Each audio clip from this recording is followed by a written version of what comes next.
The Abu Dhabi circuit is also famed for having a 1.2 kilometre straight, one of the longest anywhere. Seems like a good place to start. Let's make some noise. Oh,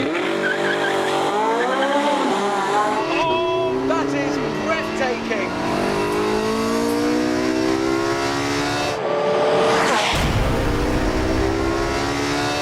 Oh, 9,000 RPM! Boom! Yeah! Big speed! 280! Braking! Oh, that is acceleration unlike anything else. I know Jeremy's head was blown off by the speed of that P1, but I absolutely cannot believe it felt any faster than this. It can't have done. Like the McLaren, the 918 has a joint strike force of petrol engine and electric motors working together. It's that electric power that gives it so much punch off the line. I have 500 foot-pound of torque at 800 RPM. 800! A 458 doesn't have 500 torques at any RPM. It just wakes up. It's like a sprinter falling out of bed and going straight into a world record, while all the others are still eating cornflakes and thinking about having a poo. The petrol engine, which sounds ungodly through those top-mounted exhausts, is a 612 horsepower, 4.6 litre V8.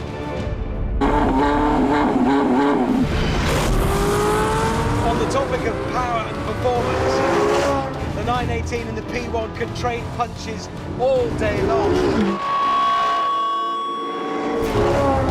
The 918 can't match the P1's top speed, 218 compared to 211. But I get to 60 quicker. 2.6 seconds to his sluggish 2.8. I've got 875 brake horsepower, the P1 has 903, but I've got more torque.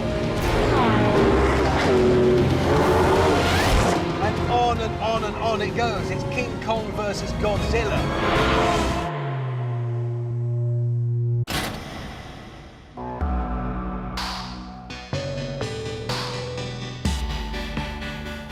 There are some areas, though, where the 918 definitely has the P1 on the ropes. It can retrieve energy generated by braking and feed it back into the batteries. The roof lifts out so you can enjoy some open-top cruising. And inside, you get some actual creature comforts like electric seats and an 11-speaker sound system. You don't get either of those on a P1. I'm not one to gloat, but hello, glove box, yeah. And then this center console from where I can control the top screen, that does many things up there. And then over 800 functions can be controlled from the touch-sensitive screen down here. Maybe I can go online and order Jeremy a set of spanners to adjust the seat on his P1. Look up old-fashioned for me.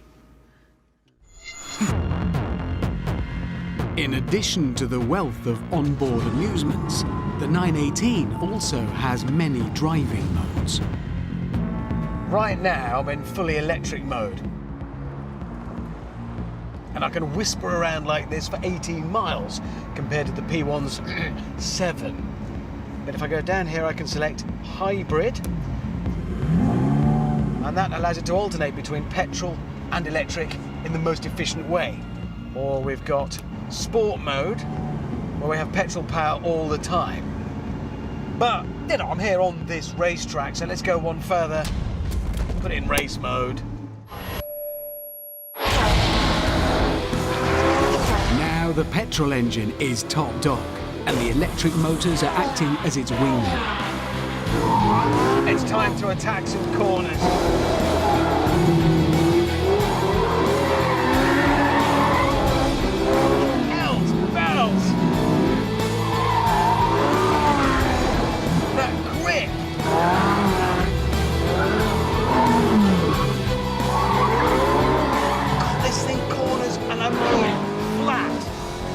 Totally flat.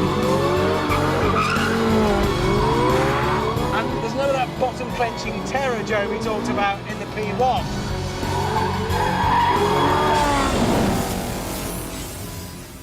Partly that's because where the P1 is rear drive only, the 918 has four-wheel drive and four-wheel steering.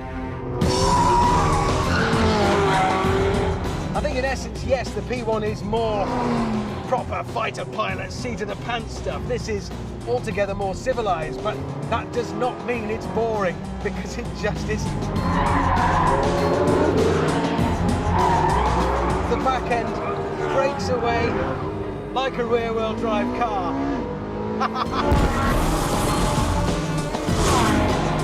What a thing!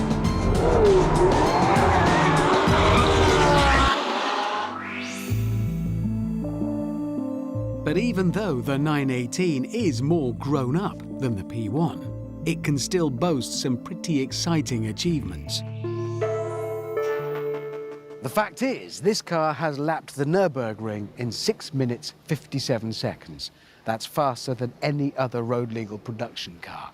To put it into context, a hardcore Lexus LFA did it in 7 minutes 14 seconds. The mighty Nissan GT-R was almost half a minute slower. As for the P1, well, McLaren are saying it has gone round in under 7 minutes. But they're not saying an actual time. I don't know, maybe they lost the piece of paper it was written on, or something.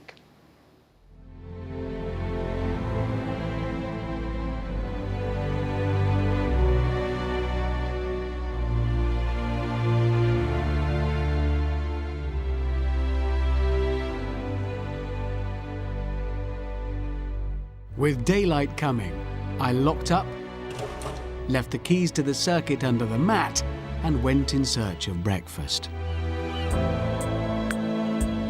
Full of awe for this incredible machine.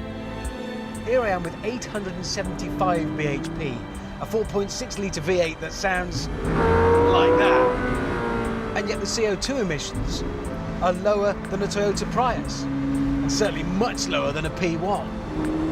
I don't know, this is just all round a more impressive achievement. It's more of its time. To put it another way, McLaren have used hybrid technology to liven up a supercar today. Porsche have used hybrid technology to save the supercar for tomorrow. This is an important car.